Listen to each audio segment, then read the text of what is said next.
This is the Chicks of FinTwit, a finance podcast by women for everyone. I am your host, Caitlin Cook.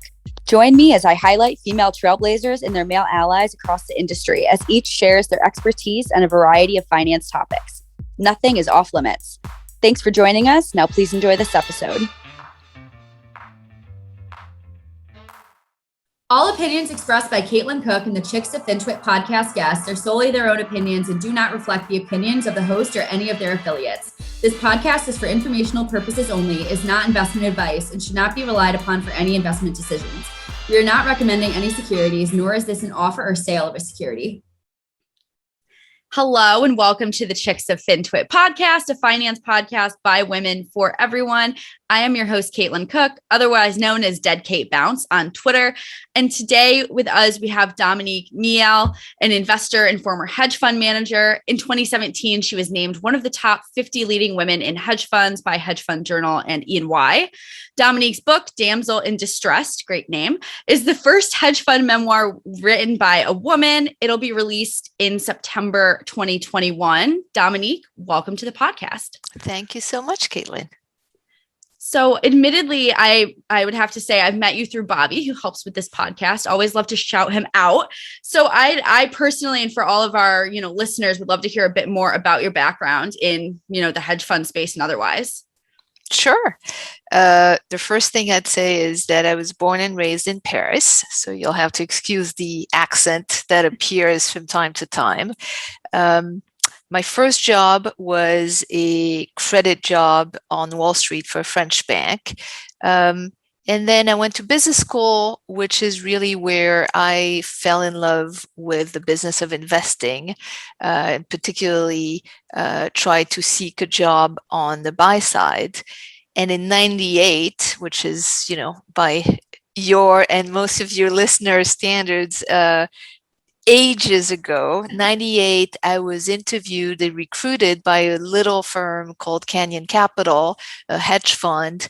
Hedge funds in general were this sort of secretive, very little known cottage industry that I was very interested in.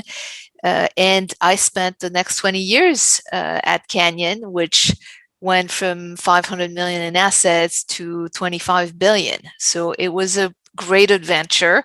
It was literally the one and only job I had after business school. And I retired before 50 in 2018. And I wrote a book, as you said, and I'm sort of enjoying life, as it were. Well, that's amazing. I think we can all say that we definitely aspire to doing what you're doing right now.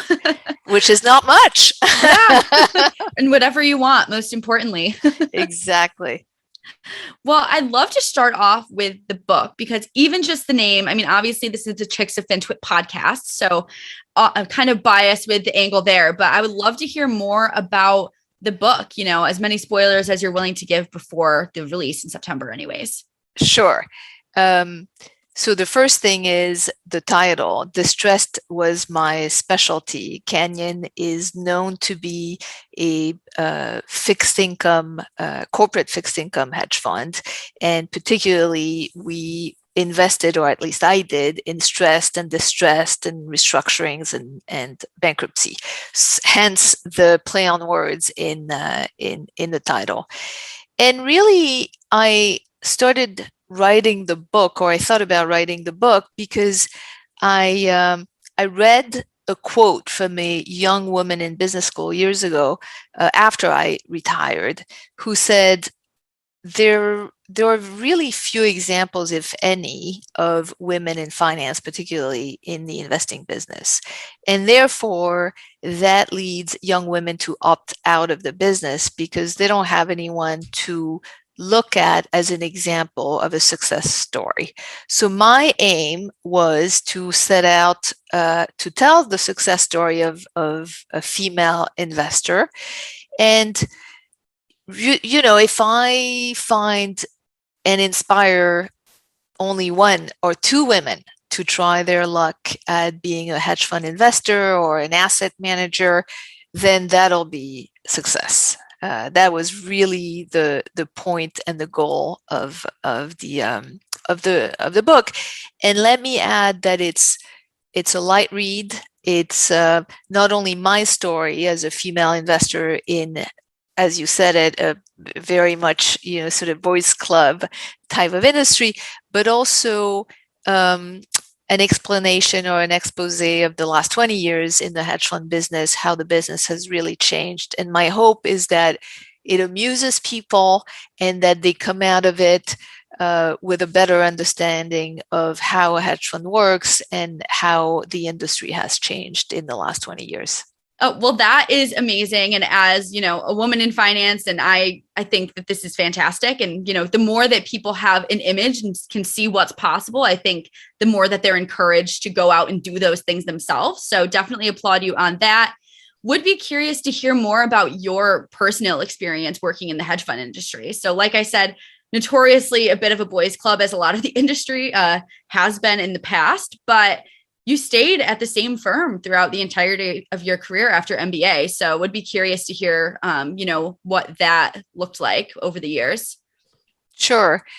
I'd say a few things. Number one, I joined Canyon when it was very small. So as I said, we only had 500 million in assets. And more importantly, there were half a dozen people, right? So I really could see myself making an impact and having sort of a great adventure growing with the firm. So that kept me interested because everything changes as a company grows. There's investing and there's the business of investing. Once you have more assets, you have more investors, you have an investor relations and marketing department. Then I started having a team to manage. Then I became a partner in 2012, and I had an entire business line to grow and develop, which was the CLO business. So the role changed over time, the firm changed over time, and that kept me passionate about the business and wanting to keep doing it. The second is that I was frankly very lucky in the fact that I found two founding partners who supported me. I don't know how else to put it, but I feel like they trusted me and that they very importantly paid me very well. And that's something that women should not be afraid of talking about. Investing can be an incredibly lucrative business, and there's no shame in making money. It's actually quite nice.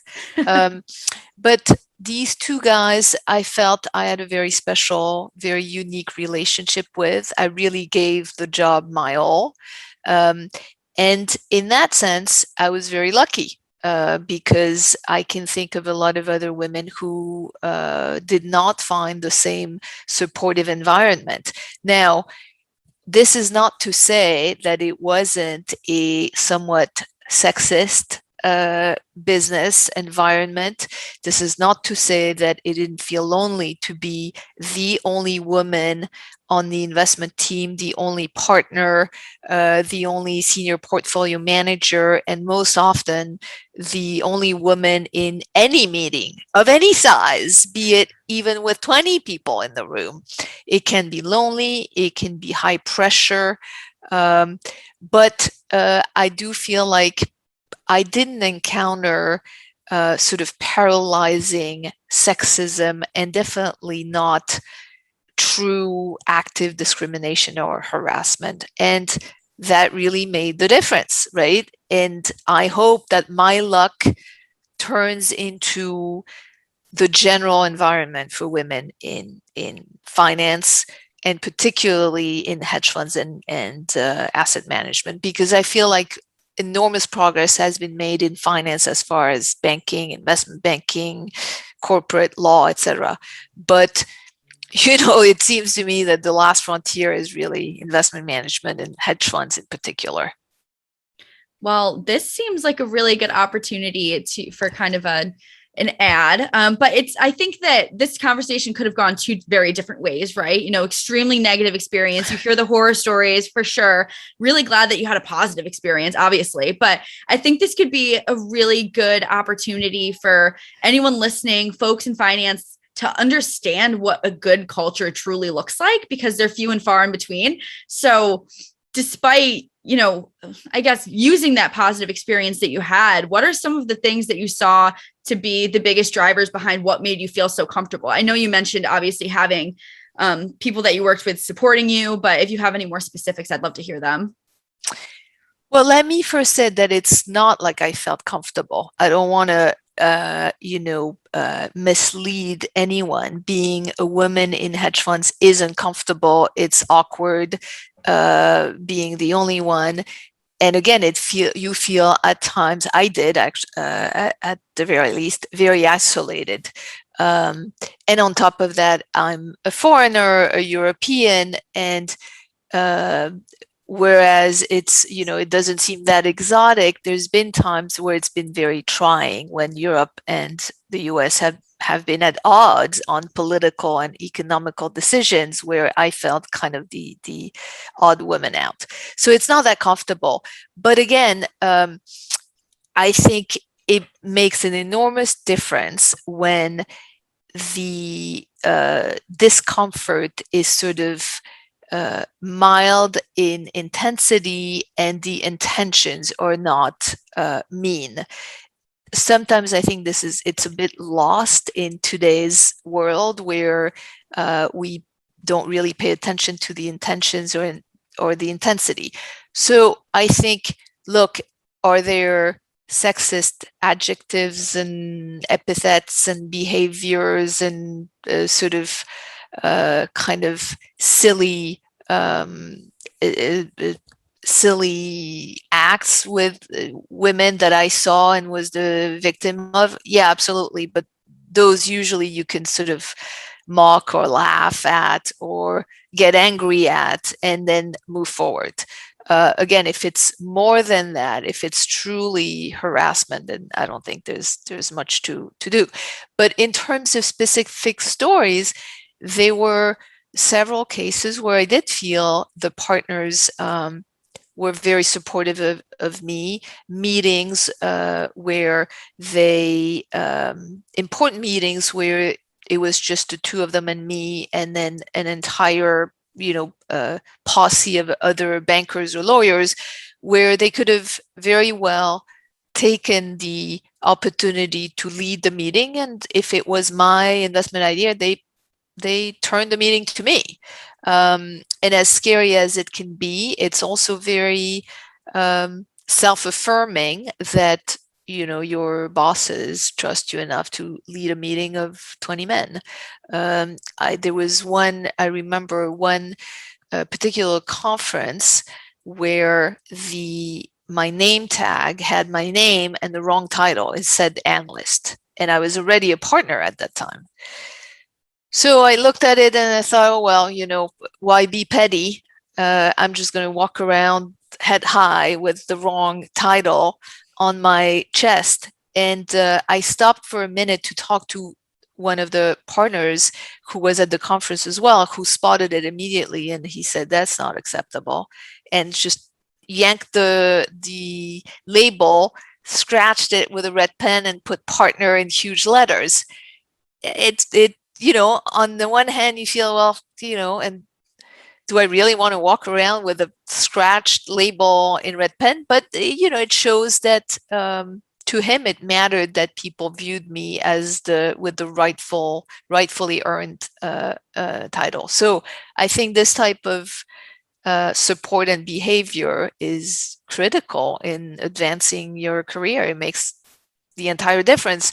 And as you said, I really wanted to write a book that was positive because, I think we have quite a bit of horror stories. These are well known.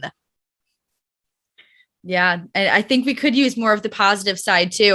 Like you said, I mean, it has gotten better. That's not to say that things can't and should get much better than they are, but I mean, someone needs to see a bright side of this to actually encourage people to enter, because I would say that those horror stories need to come to light, right? That behavior is not tolerable and that should never happen. People shouldn't have to go through that. But there does also need to be some way to show people that there is, you know, a huge opportunity for growth for women and minorities and et cetera within this industry as well, and that we can all participate in that. So really excited to read your book.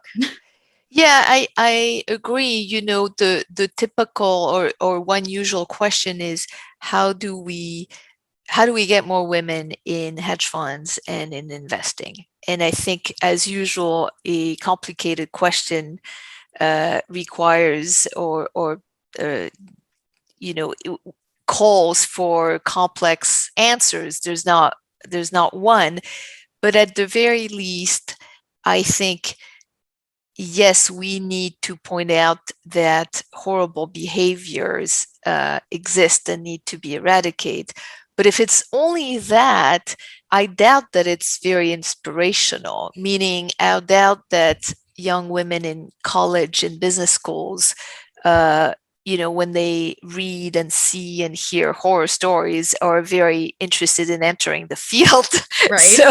So, you know, my counterpoint is to say, listen, you can have a fulfilling, rewarding, long career. And yes, it takes the right environment, but these do exist.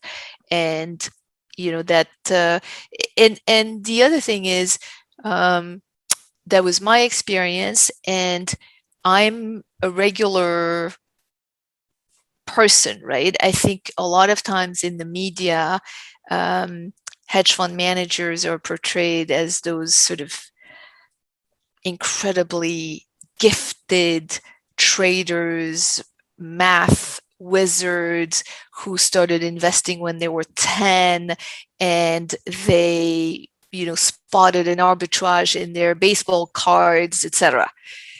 And that's also a little bit stifling, frankly, because most of us are not, you know, do not get the divine call to be on Wall Street at a young age. Most of us have a, you know, regular childhood, and they're interested in sports and TV and video games and their friends, and that's about it. That was certainly my case.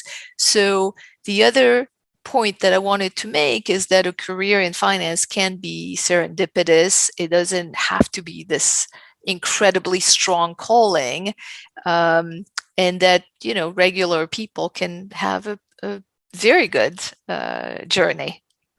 Yeah, I think a lot of it is in almost the PR around the industry. I mean, I talk a lot in like financial education and whatnot, and kind of the gatekeeping done by financial media and otherwise in the industry too. And I think that there's a lot of that even from the participants as well. I think there are certain roles that we have put in such high regard. And it's not to say that the people who got there aren't brilliant in their own right, but it's definitely not the only way. They shouldn't be necessarily on the pedestal as high up as they are. Because like you said, I mean, people are people. I mean, we all want to do different things. Like you said, we're not all like called to Wall Street at a young age. We had to work really hard to get to where you are, but it's not necessarily something that other people can't aspire to. And I think we need to make it more welcoming, because frankly, it's not. It's more intimidating than anything. And finance and like budgeting, anything, investing, it's all seems so intimidating to the everyday person that doesn't know about it. But once you start to learn, it really is something that a lot of people can do. So I agree wholeheartedly. Yes, I think this is partly because of the media, but certainly partly because of the participants themselves wanting to cultivate that image, that godification of the great hedge fund manager. And listen, that happens in many industries, but certainly when you're called the oracle of Omaha, I mean, for Christ's sake, oracle. These are really big words, right? Mm-hmm. So it is intimidating. And one of the things that, and by the way, if you sort of casually look at the books about hedge funds, it is all about the same phenomenon of the man who beat the market, and the god, hedge fund, All men. of course, all men. Um, if you look at the book series Wizards of Finance or Wizards of Hedge Funds, etc., I think there are 5 books in the series, and 70 traders and managers. There's one woman over the span of 15 years. So that's one thing. So there's sort of this cult image that I wanted to break. And one of the things that I try to do in the book is not focused on the winning trade, the incredibly successful meeting, the hero restructuring. I do spend quite a bit of time on awkward situations, trades gone wrong, bad judgments, because they simply exist. That's part of the business. You are going to be wrong. You are going to lose money. And let's face it, you're going to look stupid lots and lots of time. And the sooner you get that it's part of the job, that losing money and feeling silly and sorry for yourself is just the flip side of a winning trade, the better. It actually is a great lesson for life, for persistence, for moving forward, for not feeling self-pity and sorry for yourself. Investing is an incredible exercise. So I really wanted to at least have some of those stories where you don't come out so good, and that's okay.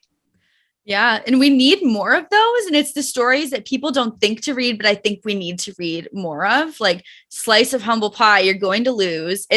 Like you said, it's a risky business, and people don't like to write about their losses, but I think that we should, because you learn a lot more from that than, as people always say, you learn a lot more from losses than from the successes. And those probably outnumber the really big wins, especially in a hedge fund world, I would have to assume. I feel like, risky business, a lot of kind of, like, especially you talked about working in distressed opportunities, which I'd love to talk about. I think even then it becomes even more important to reflect on all of the losses, right? Because you need to learn from them. You can't just keep repeating the cycle of what you did and not really analyze the why. Right, exactly. And there's this false idea that investing might be an art. You have the touch or you don't. And you're right, most books and stories are about big wins. And if they are about losses, they're about big, dramatic losses that are somehow also sort of, making the protagonist into someone bigger. Mm-hmm. The reality is that you have lots of wins and lots of losses, at least in a regular year. And that what counts is that on average, you have more wins than losses. Mm-hmm. It's not always the case, but it really is more of a craft. And a craft is something you learn, something that you hone your skills in, that you practice every day, that you get better at, like a sport, like playing music. So I do think that it's important to show every kind of story and to learn from every trade and become a more experienced trader and investor, particularly in distressed. You were asking about that. Distressed is a great game of strategy. Different from a stock where you're putting a value on a piece of equity, which value is really what people think the value is. Mm-hmm. That is very different from, first off, a bond, where if you're right, you're going to get your money back and your interest. If you're wrong, you're going to lose and get some semblance of money left over. But distressed and restructuring is very much a a strategy situation where you not only have to assess the value of a business, but you probably have to change it, either through an out of bankruptcy restructuring or within bankruptcy through a Chapter 11. And you have to understand who the players are, who owns the equity, who owns the bonds, who owns the loan, who are the vendors, is it unionized, and that will add some pressure, who's the management, how are they incentivized. All these layers, those different strategic parties have a goal, and sometimes they're conflicting goals, and you gotta make an assessment of where you'd make the most money in what financial instrument. And sometimes it's one, sometimes it's many. You might be long and short and change your mind and move your chips along the way. And eventually you need to get the company out of its predicament, either through restructuring the assets or the liabilities, often both, and come up to a solution that all parties agree to and is voted upon and approved by the bankruptcy judge, and then off you go out of bankruptcy. But that is something that you learn over time. And it is like a game of chess where if you've played a lot, you sort of recognize patterns. And good chess players, at least for me, watching Queen's Gambit it's remember how she learns the openings, and she recognizes, and I assume every chess player does that, they recognize what the opening is, and they sort of can anticipate what the next move of the opponent is. That is very much distressed investing. That is entirely distressed investing. So experience and learning from mistakes or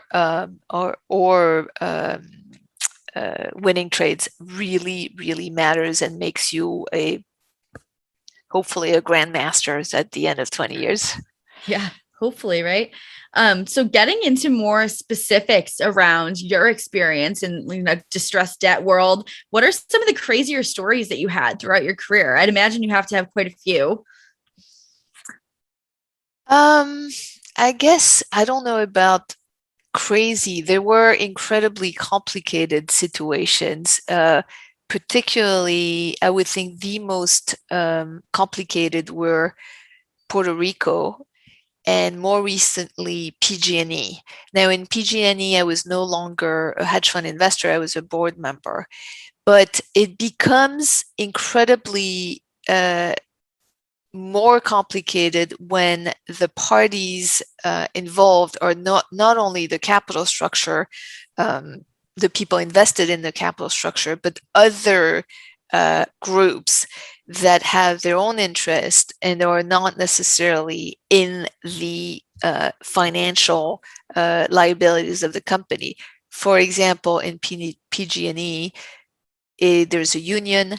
They were claimants whose properties had been burned in a fire caused by the equipment of PG&E.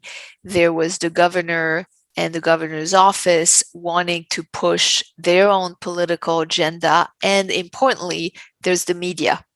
And the media can really play an incredibly important role in painting the different parties with a positive or a negative brush, and that has real implications as to whether you could put a plan together and what this plan is going to look like.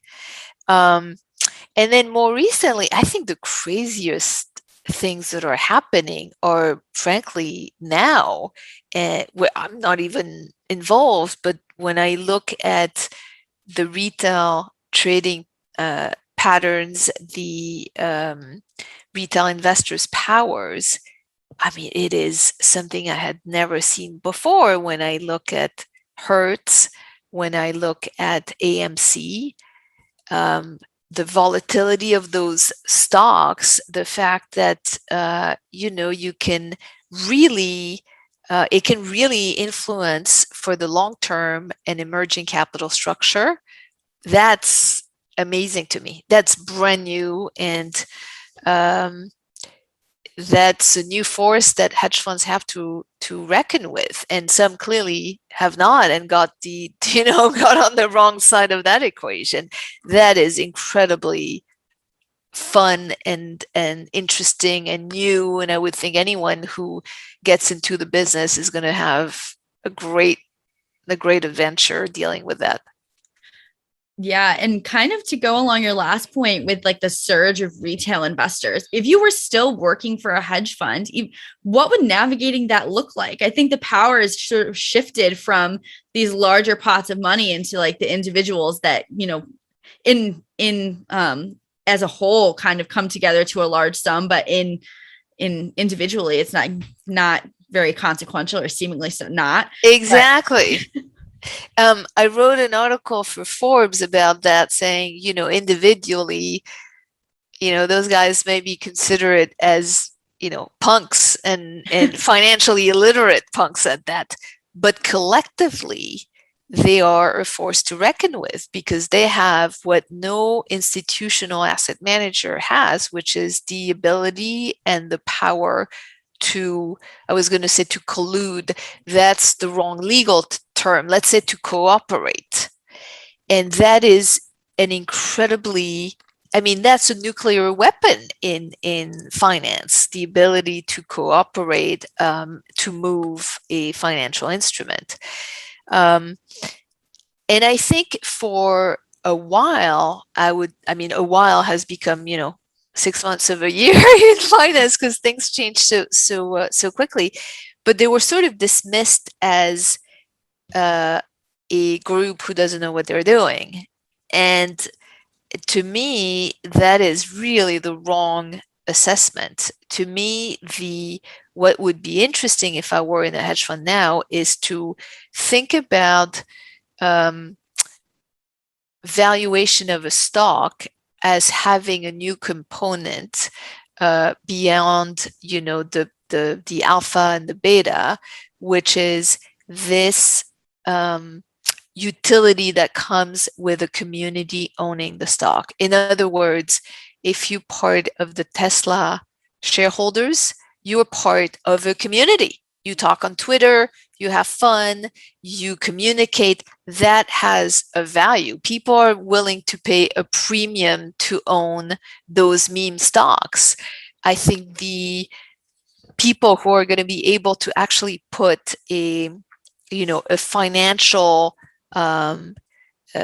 construct around that, to really put a value on that, that's going to be very powerful. Is it related to the notoriety of a stock, or how often it's quoted in TikTok, or who knows?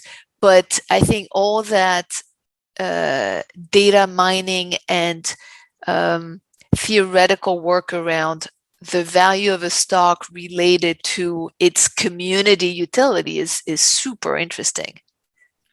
Yeah, I couldn't agree more. And I think that larger investors, not to speak for all of them, but I would have to assume that that's a big adjustment, right? Because like you say, people try to get this whole investment thing down to a science. This is exactly what we should do. Set in your ways. And then you just see this large community build, and the retail investors surging and collecting like these kind of these little groups, and they can really move things. And that's not something that was ever accounted for in a major way for most people, or most on the institutional side or hedge funds, at least not that I know of. So I think that in itself is a really big adjustment that people will have to make, because in my opinion, I don't think that's going anywhere. I think that we're, as a society, are going more towards, community built, social built, like everything being on those social platforms. And I think that was sped up a lot by COVID as well, which is kind of what I would attribute a lot of the past year to. But I do think that you make a really good point on that. I think, as you said, the big institutional asset managers had a delayed reaction, where the first reaction was, this is not going to last. Now it seems like it is very much going to last. So the second reaction is, it doesn't make any rhyme of reason. It doesn't make sense. So let's just wait. And I think the second order of reaction is actually, it is what it is. Let's make sense out of it. How do we quantify and value that new paradigm? And then the third was, well, even if a stock moves with that community, it doesn't have long-term implications. In other words, GameStop goes up and then it goes down. AMC goes up and goes down, etc. But then after that, you have to realize that's not true, because for companies, for example, like AMC or like Hertz, those trades, those traders are the difference between filing for bankruptcy and not filing for bankruptcy. AMC 2 years ago would have had to file because it would be unable to raise money on its stock. Conversely, Hertz had to file because it became a meme stock a second too late. That said, even that was very interesting because the value of the stock led to a capital structure that was entirely different on emergence than what it would have been a year ago, meaning they had to give value to the equity, which is quite rare in Chapter 11. So we went from it doesn't matter, it doesn't make sense, and it won't last, to actually none of that is true. Such a crazy world we live in. Just the past 2 years have been mind-blowing. Not that I have been in the industry for too long, but this is just what a time to start. I do want to go back on, your being, working in the industry in hedge funds and then making that transition to being on boards. I'd be curious kind of if you struggled in making the switch on that, what that role looks like. And not to beat the drum too hard, but there are not many women on boards. Generally, I would have to imagine that number in hedge funds is probably similar or even lower. So curious to hear about your experience with that from both of those lenses. Actually, there are more women on boards than women in hedge funds, at least at a senior level. Part of the reason why that is because there's been regulations. For example, in California, publicly listed companies have to have at least one woman board member at a certain size, two after another size. The NASDAQ is talking about implementing a similar rule. So I think the number of women on boards is around 16, maybe 20% of the boards, while senior women in investment teams of hedge funds is in the single digit. So I mean that's that says a lot. Yeah. The transition, is it difficult?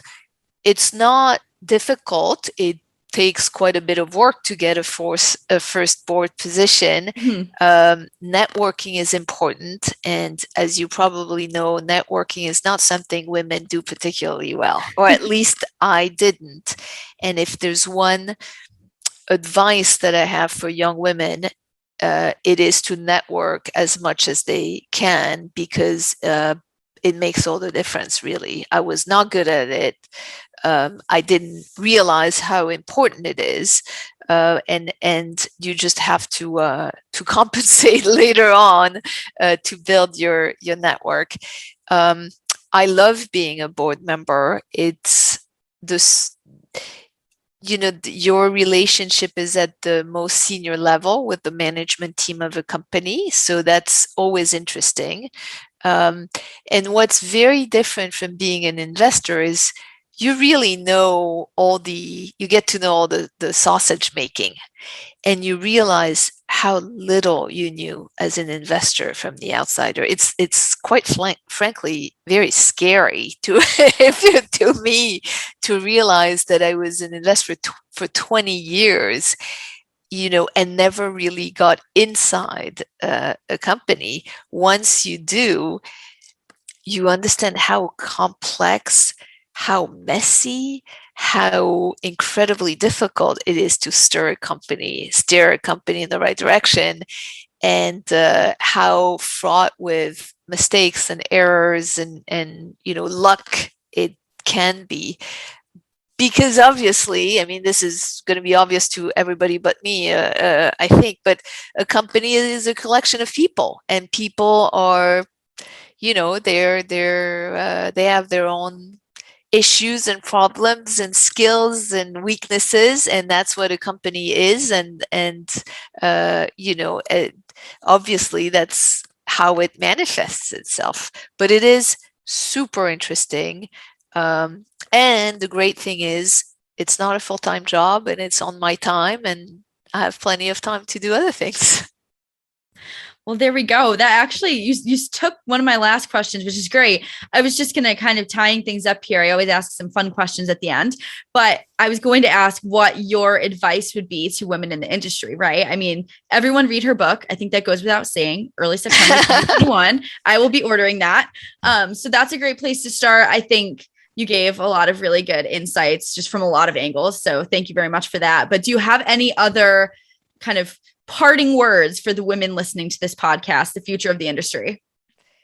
It's hard for me to think of words that are generic enough to apply to a lot of lives. I often feel like those self-help books read like a cooking recipe, and life is not a recipe. Right. My own looks, find something you like and stick with it. I guess that's very common, but more than anything, reach out. I have some time. I've had plenty of women send me an email and ask me specific questions, and to the extent I have time, I will respond.